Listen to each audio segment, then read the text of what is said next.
Imaginez qu'un jour, vous receviez un appel du milliardaire indien Mukesh Ambani qui vous invite personnellement à lui rendre visite chez lui, en Inde, dans sa maison de 37 000 mètres carrés, sur 27 étages, qui comprend 29 chambres, 4 piscines, un cinéma, un théâtre, un hôpital, 10 ascenseurs et 3 héliports, et dont la valeur est estimée à plus d'1 milliard d'euros. Et ce monsieur, il veut vous payer le trajet et vous prêter sa maison tout un week-end. Chouette opportunité, non ? Sauf que le même week-end, le dimanche pour être exact, à 10h au théâtre Lulu, il y a le culte de l'église Lyon-Gerland. Qu'est-ce qui va vous donner le plus envie entre les deux ?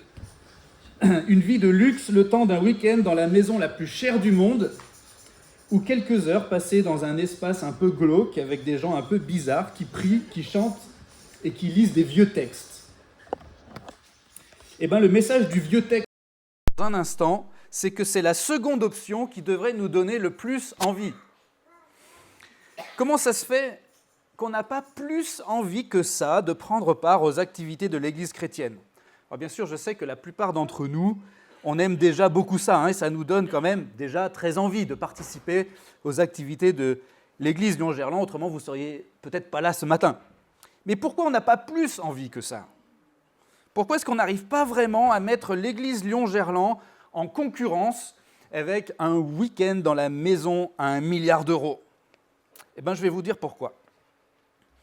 C'est parce qu'on a beaucoup de mal à intégrer l'idée que l'Église Lyon-Gerland, en tant que communauté chrétienne, c'est une maison qui vaut bien plus cher encore. Ce n'est pas la maison d'un milliardaire, mais c'est la maison de Dieu. Et ce qui est absolument merveilleux, c'est qu'on peut non seulement y venir en visite, mais on peut même y être chez nous, à condition d'être intimement lié à Jésus-Christ. Le Dieu de l'univers nous accueille chez lui quand on est amis avec son Fils. Et c'est précisément dans sa maison, dans le cadre de la communauté des chrétiens, dans les réunions de l'Église chrétienne, c'est précisément là qu'on va apprendre par excellence à connaître Jésus-Christ, le Fils de Dieu.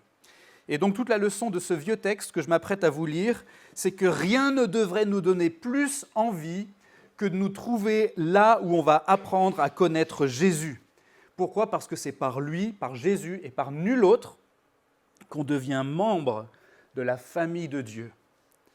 Et un jour dans ses parvis, un jour dans sa maison, dans sa maisonnée, un jour dans sa famille vaut mieux que 1000 ailleurs. Alors lisons ce texte, ce vieux texte, qui se trouve dans une partie du Nouveau Testament qu'on appelle l'Épître aux Hébreux. Le Nouveau Testament, c'est ce qui a été écrit après l'époque de Jésus. Et donc, si vous avez une Bible avec vous, ça sera plutôt vers la droite de votre Bible. L'Épître aux Hébreux, qui, je vous le rappelle, n'est probablement pas une épître, c'est-à-dire pas une lettre, mais c'est probablement plutôt le manuscrit d'une prédication qui a été donnée à des chrétiens du 1er siècle. Et on va aller lire au chapitre 3, les versets 1 à 6. Hébreux chapitre 3, versets 1 à 6. « C'est pourquoi, frères saints qui participez à la vocation céleste, considérez l'apôtre et le souverain sacrificateur de notre confession de foi, Jésus. Il a été fidèle à celui qui l'avait établi, comme Moïse le fut dans toute la maison de Dieu. En effet, il a été jugé digne d'une gloire d'autant supérieure à celle de Moïse que celui qui a construit la maison a plus d'honneur que la maison elle-même. Car toute maison est construite par quelqu'un, mais celui qui a construit toute chose, c'est Dieu. Pour Moïse, il a été fidèle dans toute la maison de Dieu, comme serviteur, pour rendre témoignage à ce qui serait annoncé. Mais Christ l'est comme un fils sur sa maison. Nous sommes sa maison, si nous retenons fermement jusqu'à la fin l'assurance et l'espérance dont nous nous glorifions. » Jusqu'ici, c'était la parole de Dieu. Je vous invite à prier avant d'aller plus loin. Seigneur, merci pour ce texte tiré de la Bible. Et nous croyons, nous confessons que toute la Bible, tu l'as inspirée, Seigneur, et tu la destines à notre instruction dans la foi. Et on prie, Seigneur, que maintenant, tu nous aides par ton Saint-Esprit à comprendre ces paroles, comprendre ce que toi, tu veux nous dire.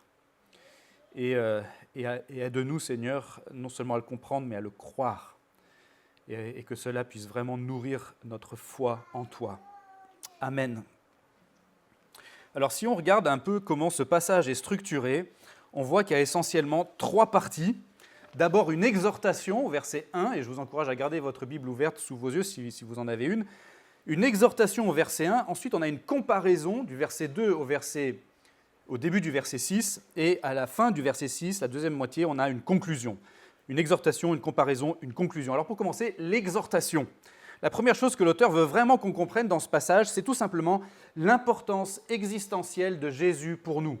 L'importance existentielle de Jésus pour nous. Jésus, c'est la pointe du sommet, du cœur, du centre, du paroxysme, de tout ce qui pourrait être important dans notre vie. C'est le fait, F-A-I, accent circonflexe, T-E, le fait de la maison.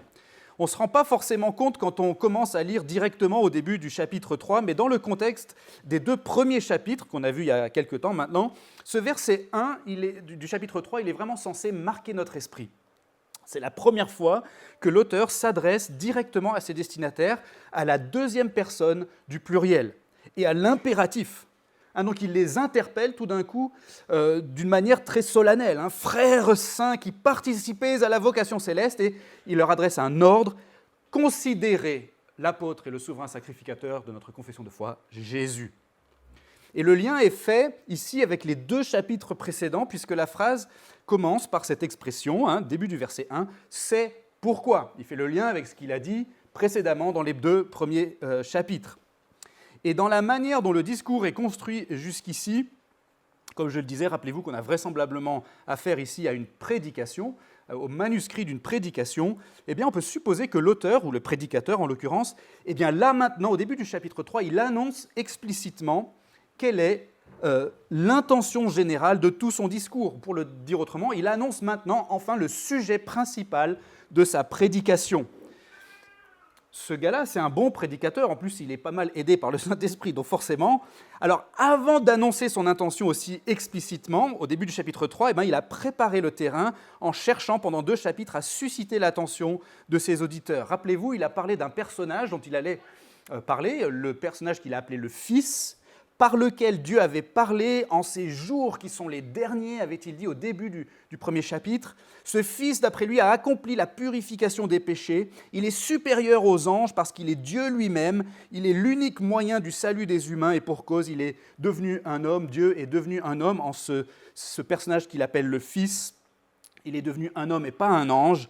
Et il est devenu un homme précisément pour sauver des humains qu'il appelle ses frères et que Dieu appelle ses enfants. Tout ça, c'est les chapitres 1 et 2. Et ce Fils, donc, il présente aux humains tout ce dont les humains ont le plus besoin. Il leur fait connaître leur Créateur dont ils avaient été séparés, et il règle entièrement la dette de leur faute qui les séparait justement de leur Créateur. C'est ce qui veut dire quand il dit qu'il a accompli la purification des péchés. Et donc à ce stade, à la fin du chapitre 2, les auditeurs ils sont censés se dire « Ouah, mais j'ai vraiment besoin de ça, moi. Moi, je suis un être humain et j'ai besoin de ça. C'est vraiment pour moi ce message. » Et là, le prédicateur, il leur dit, vers la fin de son introduction, il leur dit « C'est pourquoi, frères saints, qui participez à la vocation céleste, c'est-à-dire vous qui avez été appelés par Dieu, qui vous sentez concernés et qui prenez part à la vie de l'Église chrétienne, vous qui m'écoutez, qui prenez peut-être part au culte de notre Église ce matin, c'est pourquoi, frères saints, considérez Jésus. Considérez Jésus. » Et vous avez vu comment il appelle Jésus ? Il l'appelle l'apôtre et le souverain sacrificateur de notre confession de foi. Alors en grec, il n'y a pas de foi, c'est juste notre confession, mais c'est sous-entendu notre confession de foi, ce à quoi nous souscrivons, ce que nous croyons. Et c'est la seule fois dans toute la Bible que Jésus est appelé un apôtre ici. Un apôtre, ça veut dire quelqu'un qui a été envoyé avec une mission ou un message. Et souverain sacrificateur, ça veut dire tout simplement le plus important des prêtres, le chef des prêtres. Alors je me demande s'il n'y a pas un petit effet de style à ce stade du texte. Imaginez que je vous dise ce matin « Mes chers amis, c'est vraiment super important que vous écoutiez avec beaucoup d'attention votre pasteur et votre principal enseignant, Jésus. Vous vous attendiez peut-être pas tout de suite à ce que je dise Jésus. De la même façon, je me demande si les premiers destinataires de notre passage, ils ne s'attendaient pas tout de suite à ce que l'auteur dise Jésus après avoir dit apôtre. En plus, il y a de fortes chances que le gars qui prêche à ce moment-là, c'était lui-même un apôtre. Quoi qu'il en soit, l'idée, c'est que si on se sent concerné par les 2 premiers chapitres, alors on doit s'intéresser au plus haut point à Jésus. Il est l'apôtre ultime, parce qu'il est le rayonnement de la gloire de Dieu et l'expression même de son être, comme il l'avait décrit au premier chapitre, et parce que Dieu nous a parlé par lui en ces jours qui sont les derniers. C'est lui qui a été envoyé avec un message. Et il est le souverain sacrificateur ultime, le méga souverain sacrificateur, comme il va l'appeler un peu plus loin au chapitre 4, parce que ce sacrificateur, ce prêtre-là, ce grand prêtre, mais ce méga grand prêtre, le plus grand des grands prêtres, lui, il a traversé les cieux, et pas seulement le voile du temple. Et ça, il va le développer beaucoup au fil de ce message qu'on appelle l'épître aux Hébreux. Il a traversé les cieux parce qu'il a voulu offrir le sacrifice ultime pour accomplir une fois pour toutes la purification des péchés des croyants. Considérez donc Jésus. Considérez-le. En grec, le terme, ce n'est pas simplement connaissez Jésus ou comprenez Jésus, mais ça veut dire observer attentivement, scruter, regardez de près l'apôtre et le souverain sacrificateur de notre confession de foi, Jésus, parce qu'il est ce qu'il y a de plus important pour nous. Imaginez que vous vouliez faire pousser des piments chez vous et que vous veniez me demander des conseils sur comment faire. Et moi, en réponse, je vous offre un petit livre et je vous dis, tiens, j'ai tout mis là-dedans. Lis attentivement ce petit bouquin. Garde-le sur toi, étudie-le quand tu seras dans le bus, quand tu seras au WC. Observe de près tout ce qui est écrit. Tu ne pourras jamais trouver mieux. Et tu auras des super piments qui arrachent. Et donc, disons que vous êtes vraiment sincèrement intéressé et que vous avez vraiment envie d'avoir des beaux piments chez vous, logiquement, vous n'allez pas chercher ailleurs. Et vous allez être motivé pour étudier attentivement ce petit bouquin. Et de la même façon, ce que l'auteur de ce passage nous dit, c'est que ça ne sert à rien d'aller voir ailleurs. Si on veut savoir comment est Dieu, si on veut être pardonné pour nos fautes, si on veut recevoir l'assurance d'être en paix pour toujours avec notre Créateur, eh bien, considérez Jésus. Il est d'une importance existentielle ultime pour nous. Il est le fait, le point le plus haut, le sommet de tout ce qui pourrait être important dans notre vie. Et c'est la raison pour laquelle, ici, à l'Église Lyon-Gerland, on pense que c'est important de parler de Jésus le plus possible. Parce qu'on veut le regarder de près. On veut le scruter pour le connaître de mieux en mieux. Donc ça, c'était l'exhortation au premier verset. Considérez Jésus. Et ensuite, on a une comparaison du verset 2 jusqu'au début du verset 6. C'est une comparaison que l'auteur va faire entre Jésus et Moïse. Et ça, c'est le deuxième point pour nous ce matin. Et là, ce que l'auteur veut nous faire comprendre à travers cette comparaison, c'est que Jésus est venu dans la continuité de Moïse, au service du même projet que Moïse, mais pour faire mieux encore que Moïse. Qu'est-ce que ça veut dire ? Alors, regardons le texte. L'auteur dit que Jésus a été fidèle à Dieu comme Moïse, au verset 2. Il a été fidèle dans la maison de Dieu, comme Moïse. Mais la différence entre les deux, c'est que Jésus, lui, a été jugé digne d'une gloire plus grande que Moïse, verset 3. Pourquoi ? Parce que relativement à la maison de Dieu, les deux, donc Jésus et Moïse, n'ont pas été fidèles en la même qualité. C'est-à-dire qu'ils n'ont pas eu le même rôle. Ils ont tous les deux été fidèles, mais pas avec le même rôle. Moïse, lui, a été constitutif de la maison comme serviteur. Jésus, lui, a été constructeur de la maison comme fils. Moïse, constitutif de la maison comme serviteur. Jésus, constructeur de la maison comme fils. Jésus a plus d'honneur que Moïse parce que celui qui construit a plus d'honneur que la maison, dit-il au verset 3. Ça place Jésus dans la catégorie donc de celui qui construit, et ça place Moïse dans la catégorie de ce qui est construit, dans la catégorie de la maison. Mais juste après, l'auteur ajoute que celui qui construit, c'est Dieu, verset 4. Donc Jésus, il est dans la catégorie de Dieu, et Moïse dans la catégorie de maison de Dieu.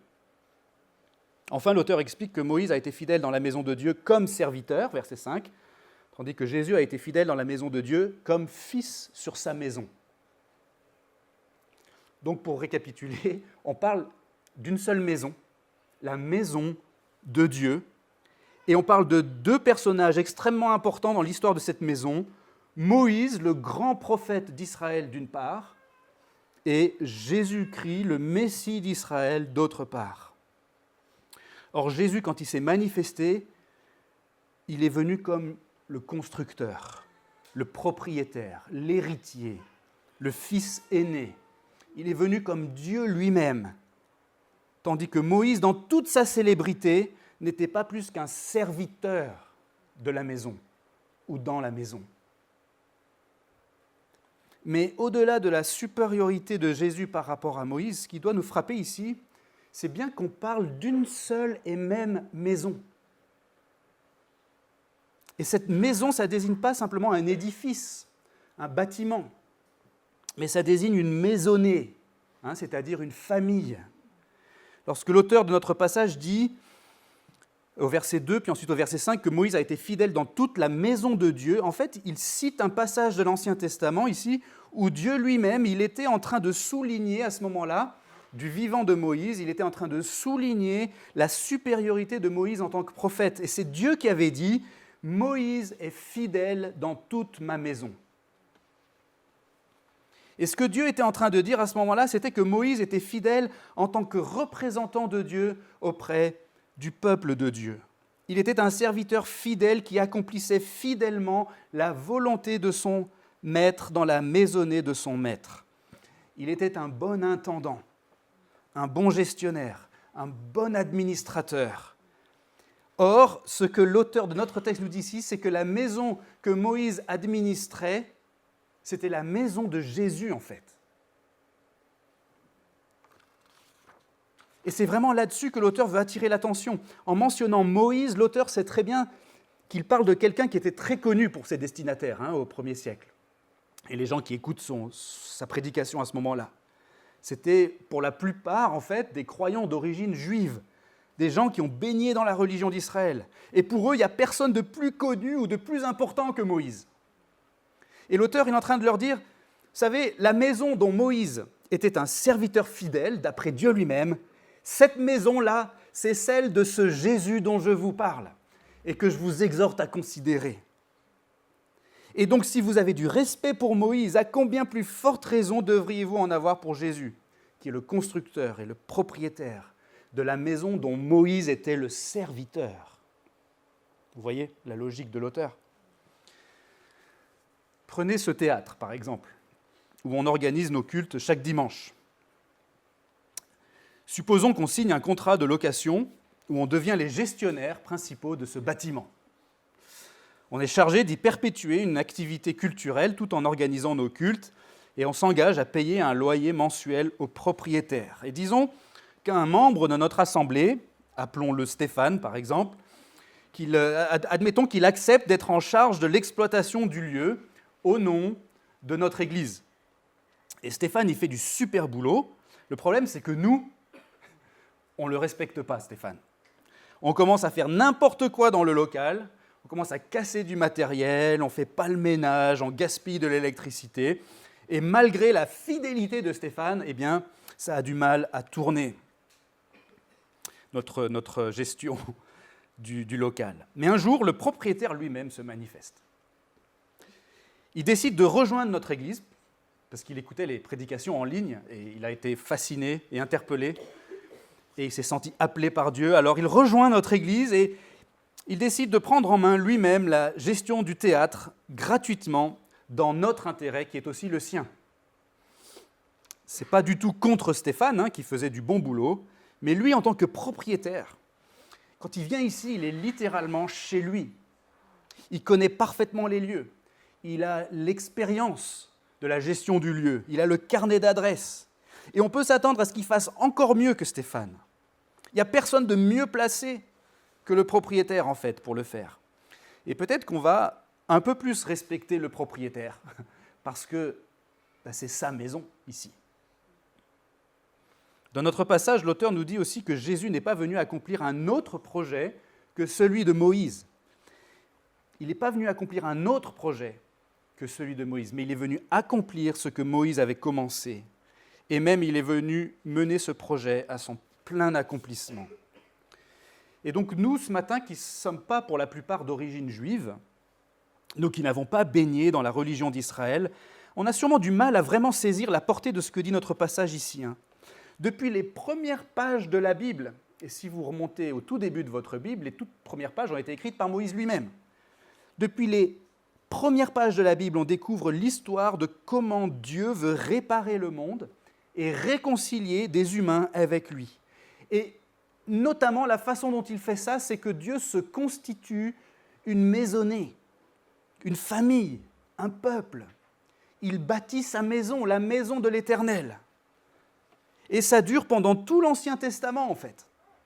Et enfin arrive la fin de l'Ancien Testament et le début du Nouveau Testament, c'est Jésus qui se présente, le Fils, l'héritier, le constructeur, le propriétaire, Dieu fait homme, Dieu qui a pris la condition, la nature même d'un homme, et il est venu dans la continuité de Moïse, au service du même projet que Moïse, qui a été décrit pendant tout l'Ancien Testament, mais pour faire encore mieux que Moïse. Il est venu parachever ce projet en accomplissant ce que Moïse avait annoncé d'avance, comme dit l'auteur au verset 5 ici. Et ça nous amène au dernier point. On a donc eu une exhortation, premier verset, considérer Jésus, puis une comparaison entre Jésus et Moïse, verset 2 au début du verset 6, et maintenant, dans la seconde moitié du verset 6, on a une conclusion. Nous sommes sa maison, si nous retenons fermement jusqu'à la fin l'assurance et l'espérance dont nous nous glorifions.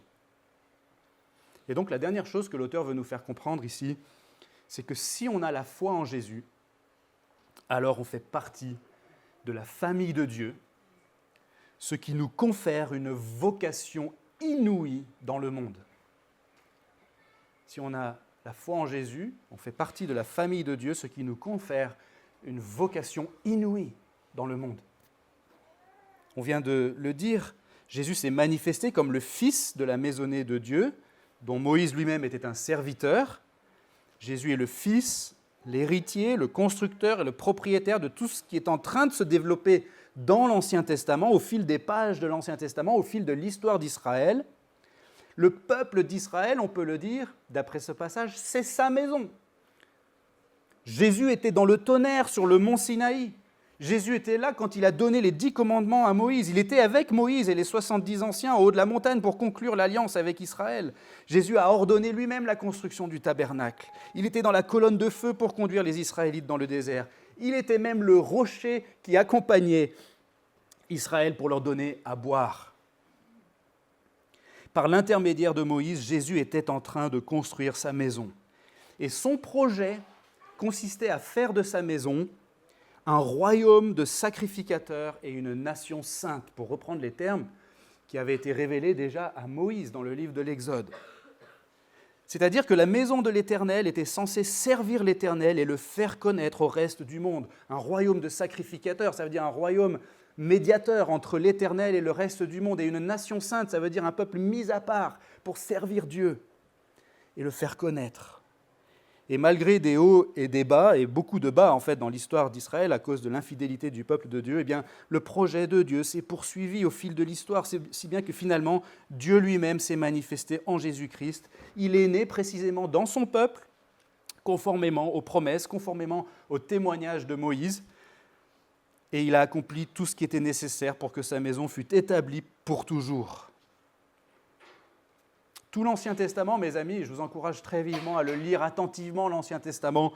Tout l'Ancien Testament atteste du fait que le Messie devait venir, qu'il devait venir de la lignée d'Abraham, de Jacob et du roi David, et que ce Messie bâtirait la maison de Dieu et que son trône serait pour toujours affermi. Et ces promesses sont renouvelées au fil des générations, tout au long des pages de l'Ancien Testament. Et enfin, Jésus est venu, à peu près 1400 ans après l'époque de Moïse. Il est venu accomplir tout ça. Et il s'est chargé, premièrement, de vivre en tant qu'homme dans l'obéissance parfaite à Dieu. Et dans ce sens, voyez-vous, il a été parfaitement fidèle à celui qu'il avait établi. Et ensuite, Jésus s'est présenté volontairement à la croix en tant qu'être humain parfaitement obéissant et donc parfaitement juste et pur. Il s'est présenté volontairement à la croix pour s'offrir lui-même comme sacrifice d'expiation parfait pour les péchés des croyants. C'est-à-dire qu'il s'est offert lui-même pour régler la dette qui nous séparait de Dieu, pour que nous, par notre foi en lui, on puisse être réconciliés avec Dieu. Et enfin, il est ressuscité le 3e jour en vainqueur sur le mal et sur la mort, et il est monté au ciel pour s'asseoir sur le trône de l'univers. On peut dire que par sa mort, sa résurrection et son ascension auprès de Dieu, eh bien Jésus a obtenu et il a garanti le salut de tous ceux qui font partie de sa maison. Et il a établi pour toujours son règne. Et donc, si on a la foi en Jésus, et si ce matin vous avez la foi en Jésus, eh bien on fait partie de cette maison et de ce royaume qui a été établi pour toujours. Et c'est ce que dit l'auteur de notre passage. Nous sommes sa maison. Si nous retenons si nous retenons notre assurance et notre espérance. C'est-à-dire, si on se repose en Jésus, si on se confie en lui, alors on est sa maison. On est la maison du Fils.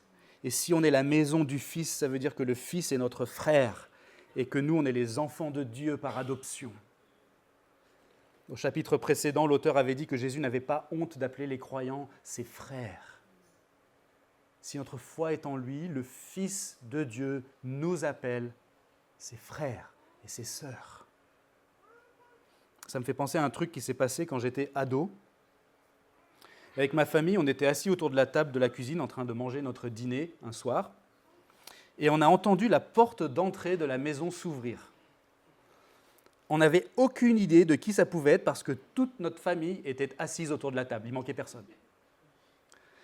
C'était dans la maison où habite ma mère aujourd'hui, et si vous êtes déjà allé la voir, vous voyez peut-être comment c'est construit chez elle. La porte d'entrée, elle est en bas, et il faut monter les escaliers pour arriver dans les espaces de vie de la maison. Alors on a eu un moment de stress où on a entendu quelqu'un monter les marches sans savoir qui c'était. Et quand la personne est arrivée en haut des marches, j'ai tout de suite reconnu quelqu'un que je connaissais vaguement du lycée, qui traînait plutôt avec les fêtards et les fumeurs de joint.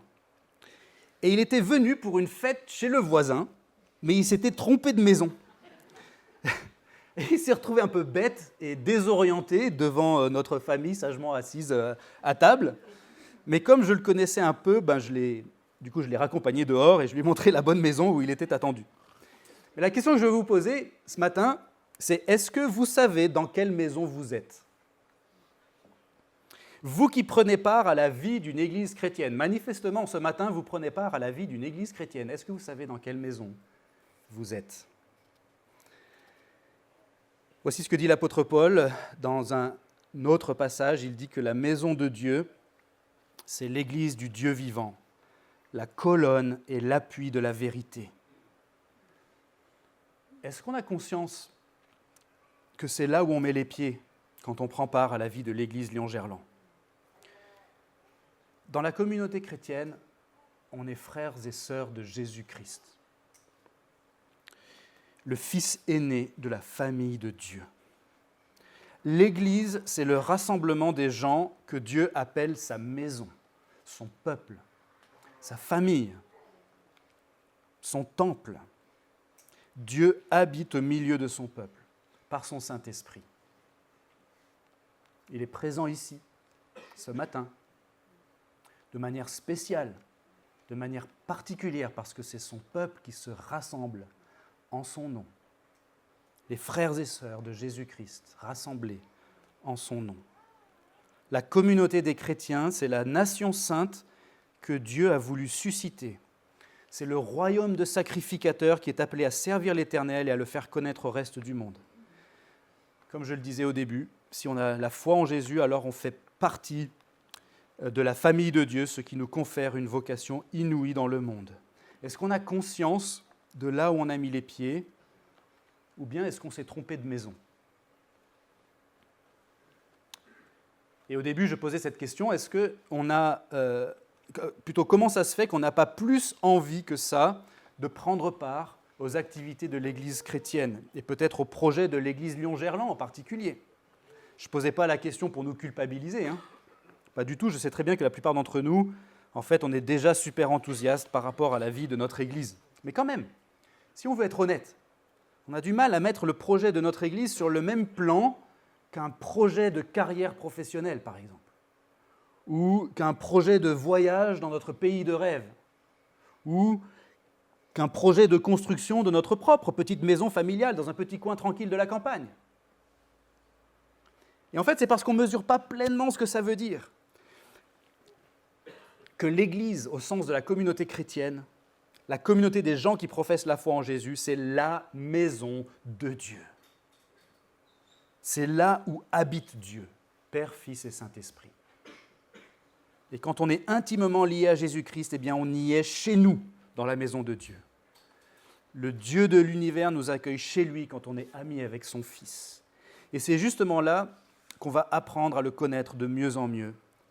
Et rien ne devrait nous donner plus envie que de nous trouver là où on va apprendre à connaître Jésus.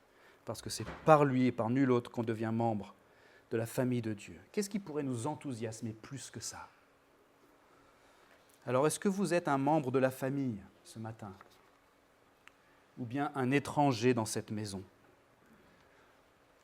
La visite est gratuite et vous pouvez venir tant que vous voulez. Mais il y a tellement mieux qu'être un visiteur. Vous pouvez faire partie de la famille. Et si vous voulez apprendre à connaître Jésus à travers les écrits de la Bible, eh bien je sais que moi et plusieurs d'entre nous ici, la plupart d'entre nous ici, on serait ravis de vous accompagner dans cette démarche, dans cette découverte de Jésus-Christ. Et n'hésitez pas à vous manifester après la fin du culte si cela vous intéresse.